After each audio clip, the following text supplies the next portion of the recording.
இந்த பிறப்புக்கும் இறப்பிற்கும் இந்த இறப்பிற்கு அப்புறம் என்ன இருக்குங்கக்கூடிய ஒரு தேடல் தான் என்னைய நிர்விகல்ப சமாதி நிலை தியானம் செய்ய வச்சுது. 10க்கு 10 அடியில குழி நோண்டி அதுல முழுக்க கல்லுப்பு, வில்வம், துளசி, அதாவது சமாதி செய்யும் போது என்ன ப்ரொசீஜரோ அது போல 4 மூலையிலையும் கொட்டாம்பூச்சியில காராம்பசு சாணத்தை வைக்க சொல்லிட்டு 2 சுடாத பானையை வைக்க சொன்னோம். அதுக்கப்புறம் நான் உள்ள உட்காந்ததுக்கப்புறம் வில்வம், துளசி, அந்த விபூதி எல்லாம் போட்டு என்னுடைய 2 கைகளையும் அந்த சுடாத பானைக்குள்ள வச்சுக்கணும்.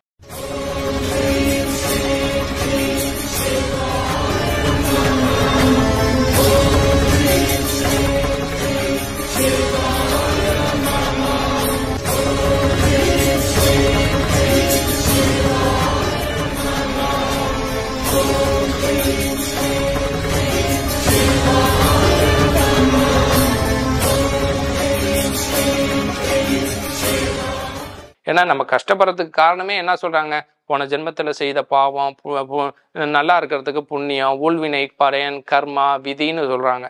அப்பேற்பட்ட விதியை மாற்ற முடியும், ஊழ்வினை பயனை மாற்ற முடியும், கர்மாவை குறைக்க முடியும். அது குறைஞ்சிருத்தனாலே நீங்க இப்பிறவியில நலமுடன் வளமுடன் வாழ முடியும்.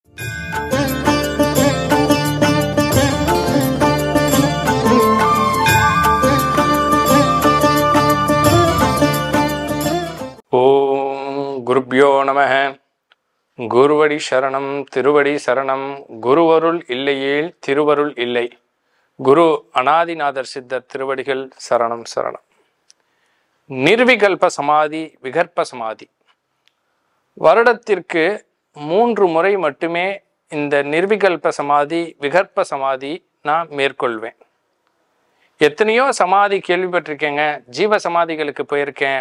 ஆனால் நிர்விகல்ப சமாதிங்கிறத நான் போகர் செஞ்சு தான் கேள்விப்பட்டிருக்கேன். சில சித்தர்கள் அந்த சமாதியில் இருந்து நான் கேள்விப்பட்டிருக்கேன்.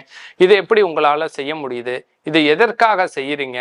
இந்த நிர்விகல்ப சமாதியில் என்ன நடந்தது, என்ன நடக்கும், இதனால மக்களுக்கு என்ன பயன், உங்களுக்கு என்ன பயன் அப்படின்னு நிறைய பேர் கேட்குறாங்க. கடந்த 10 வருடங்களா இந்த நிர்விகல்பம் என்கிற விகற்ப சமாதி நிலை தியானத்துக்கு போகிறேன். எல்லாரும் போல நானுமே இயல்பாக ஜோதிடம், வேதம், மந்திர சாஸ்திரங்களோட என்னுடைய வாழ்வியலை தொடங்கி கிட்டத்தட்ட பல வருடங்கள் என்னுடைய வாழ்க்கையும் அது போல தான் இருந்தது. ஒரு 11 வருடங்களுக்கு முன்னாடி என்னுடைய தந்தையுடைய மரணம் தான் நான் நிர்விகல்ப சமாதி நிலைக்கு போறதற்கு காரணம்னு சொல்லுவேன். ஏன் அப்படிங்கும்போது என்னுடைய தந்தையுடைய மரணம் எனக்கு முன்கூட்டியே தெரியும். அப்ப என்னுடைய தந்தையுடைய மரணம் முன்கூட்டியே தெரிஞ்சாலுமே நான் என் தந்தையுடைய மரணம் நடக்காது, ஏன்னா ஏதோ ஒரு இறைவன், என் குரு இறைவன் இருக்கான், என் தந்தையை காப்பாத்திடுவார் அப்படின்னு சொல்லிட்டு ஒரு நம்பிக்கையில அதை பற்றி நான் பெரிதும் எடுத்துக்கல. அப்படியே காலங்கள் போகும்போது ஒரு 2 மாதம் கழிச்சது, திடீர்னு எங்க அப்பாவும் மரணம் அடைஞ்சாரு. அதற்கு முன்னாடி எவ்வளோ மரணங்கள் பார்த்துருக்கோம், எவ்வளோ மரண காரியங்களில் கலந்துக்கிட்டு இருக்கோம். ஆனால் எதுவுமே நம்மளை பெருசாக பாதித்ததில்லை, என்ன பாதித்தது கிடையாது. ஏன்னா பிறப்புன்னு இருந்தால் இறப்புன்னு ஒன்று இருக்க தானே செய்யும், அதற்கு ஏன் நம்ம வருத்தப்படணும் அப்படிங்கக்கூடிய ஒரு மேம்போக்கிலேயே போயிட்டேன். எங்கள் அப்பா இறக்கிறதுக்கு அன்று ஒரு 1 மணி நேரத்துக்கு முன்னாடி என் கையை பிடிச்சிக்கிட்டு எனக்கு பயமாக இருக்குது, என்னை எப்படியாவது காப்பாற்றிரு அப்படிங்கக்கூடிய ஒரு வார்த்தையை சொன்னார். அது இந்நாள் வரைக்கும் எங்கள் அப்பா இந்த வார்த்தையை என்கிட்ட சொல்லி நான் கேட்டதில்லை. ஏன்னா ரொம்ப தைரியமான ஆள் எங்கள் அப்பா. அப்போ பயமாக இருக்குங்கக்கூடிய ஒரு வார்த்தையை என்னை என் மனதளவில் ரொம்பவே பாதிச்சுது. அந்த கடைசியாக அவர் என்கிட்ட பேசின வார்த்தையும் அதுதான். அப்போ அந்த தருணம் அவர்களுடைய உயிர் கண்கள் வழியாக வெளியேறிடுச்சு. கடைசியாக என்கிட்ட பேசினதுக்கப்புறம் அவருடைய மரணம்ங்கிறத நான் என் கண்ணுக்கு நேராக பார்க்குறேன். அதுக்கப்புறம் மற்ற சம்பிரதாயங்கள்லாம் செஞ்சு ஸ்மசானத்தில் கொண்டு போய் அவருடைய உடலில் மரங்களை வச்சு அதை எரிக்கிறோம், எரிவூட்டுறோம். அப்போ இது நாள் வரைக்கும் இந்த உடம்பு எவ்வளோ சுகங்களை அனுபவிச்சிருக்கோம். சாப்பிட்டது, நடந்தது, பார்த்தது, ரசித்ததுன்னு இந்த உடம்பு எவ்வளவோ சுகங்களையும் துக்கங்களையும் சந்தோஷங்களையும் அனுபவிச்சுது. ஒரு சின்னதாக ஒரு குண்டூசி குத்தினா இந்த உடம்புக்கு வலிக்கும். நெருப்பு குச்சி, அதாவது விளக்கேற்றும் போது நம்ம படக்கூடிய அந்த நெருப்பு தீக்குச்சி பட்டா கூட நம்மளால் அந்த சூடை தாங்க முடியாது. அப்பேற்பட்ட உடலை இங்கே எரிக்கும் போது எந்த அசைவுமே இல்லாமல் அந்த உடம்பு கிடக்கு. அப்ப இது நாள் வரைக்கும் அந்த உடம்ப ஏதோ ஒரு சக்தி இயக்கிக்கிட்டு இருந்தது.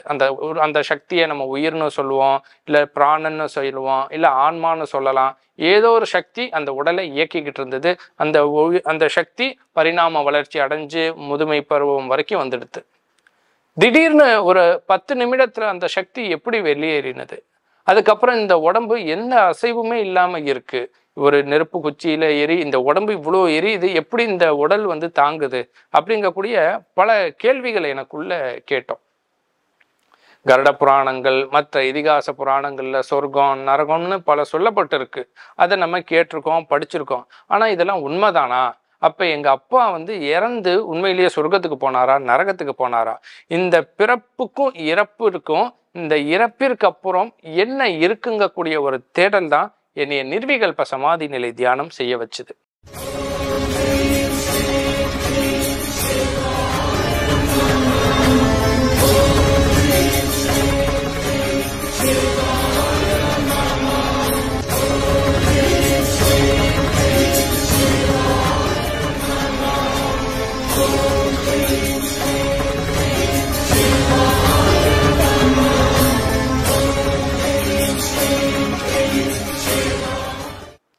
அந்த நிர்விகல்ப சமாதி நிலை தியானம் ஆரம்பத்துல செய்யும் போது எனக்கும் சில பயங்களோ தடுக்கங்களோ தயக்கமோ இருந்தது. அப்ப எங்க அப்பா கேட்ட கேள்வி பசுமரத்தாணி போல என் மனசுக்குள்ள ரொம்ப ஆழ பதிஞ்சிருச்சு. அப்ப இந்த இறப்புக்கு அப்புறம் மனிதன் எங்க போறான், இந்த ஆன்ம லோகங்கிறது உண்மையா, அப்படின்னா எங்க போகுதுங்கிற கூடிய தேடல் என்னை இந்த நிர்விகல்ப சமாதி நிலை தியானங்கிறது செய்ய வச்சுது.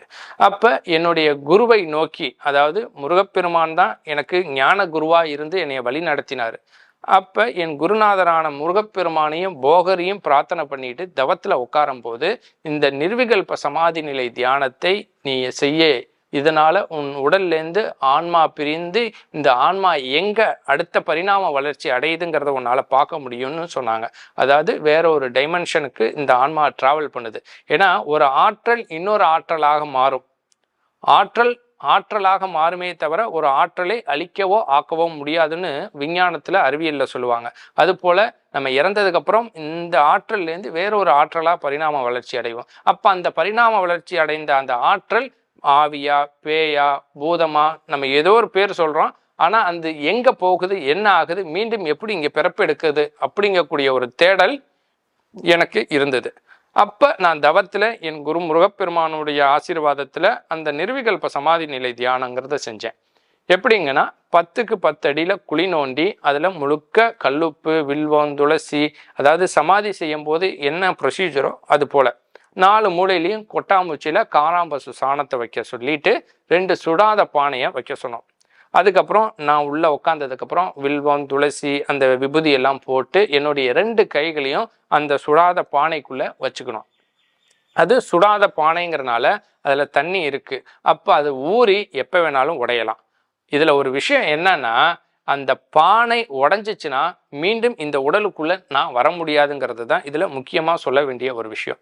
அப்ப யாரா இருந்தாலும் ஒரு தயக்கமோ ஒரு பதட்டமோ இருக்க தான் செய்யும். ஆனா என்னைக்கா இருந்தாலும் ஒரு நாள் இறக்க போறது தான். ஆனா இந்த உலகத்திற்கு இறப்புக்கு அப்புறம் என்ன இருக்குங்கக்கூடிய ஒரு விஷயத்தை நான் நிரூபிச்சுட்டு சொல்லிட்டு போகணுங்கக்கூடிய என்னுடைய ஆர்வம் இந்த பயிற்சியை என்னை செய்ய வச்சது. அப்ப அதே போல நானும் உட்காந்தேன். அதுக்கப்புறம் மேல வன்னி மர பலகையை போட்டு மூடி நோண்டின மண் அது மேலேயே கொட்டி சமாதி வச்சாங்க. கிட்டத்தட்ட 19 நாள் 11 மணி நேரம் நெருங்கி 20 மணி நேரம் அதாவது இருந்தேன் அந்த சமாதியில. அந்த சமாதியில இருக்கும்போது நான் என் உடலையே நான் திரும்ப பார்க்கக்கூடிய ஒரு சூழல். குறைஞ்சது ஒரு 20 நிமிடம் தான் எனக்கு ஒரு நினைவு உணர்வுங்கிறது இருந்தது.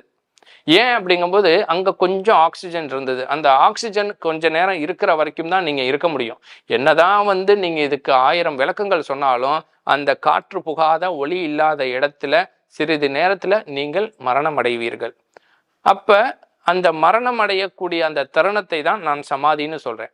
அப்ப அது முறையான பயிற்சிகளை எடுத்து என் குருவோடைய வழிகாட்டுதலின்படி நான் அதை செய்யறதுனால இது விகற்ப சமாதி, அதாவது உடல்ல இருந்து உயிரை பிரித்து மீண்டும் இந்த உடலுக்குள்ள வருது. இத போகர் பெருமான் சொல்லியிருக்காரு, செஞ்சிருக்காரு. அப்ப அதே போல நான் செய்யும் போது அந்த 19 நாள் 11 மணி நேரம் நான் அந்த சமாதியில் இருந்தேன். ஆனால் நான் வெளியே வரும்போது பார்த்தீங்கன்னா ஒரு 5 நிமிஷம் 10 நிமிஷம் இருந்தால் எப்படி இருக்குமோ அப்படி தான் இருந்தது. இதுக்கு வீடியோ ஆதாரங்கள் எல்லாமே நான் வச்சுருக்கேன். நிறைய வீடியோக்கள் வெளியிட்டிருக்கேன். ஏன்னா இது வெளியில் வந்து நிறைய பேர் இருந்தாங்க. அந்த பயிற்சி நான் பண்ணும்போது, நான் சமாதிக்கு போகும்போது இப்போ வரைக்குமே இருக்காங்க.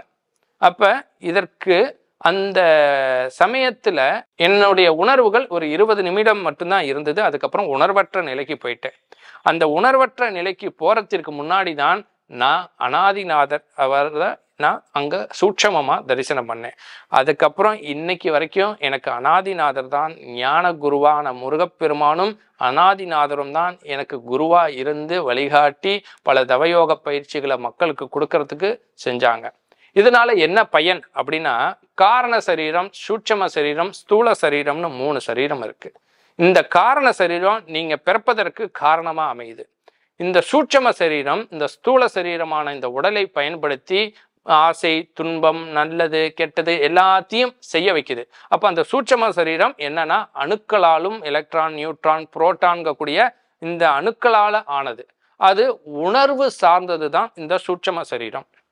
அதனால தான் இந்த கைகால் நல்லா இருக்கும்போது, உடல் இருக்கும்போது, உடல் பலமாக இருக்கும்போதே நீங்கள் யோகதவ பயிற்சிகள் செய்யணும்னு சொன்னது.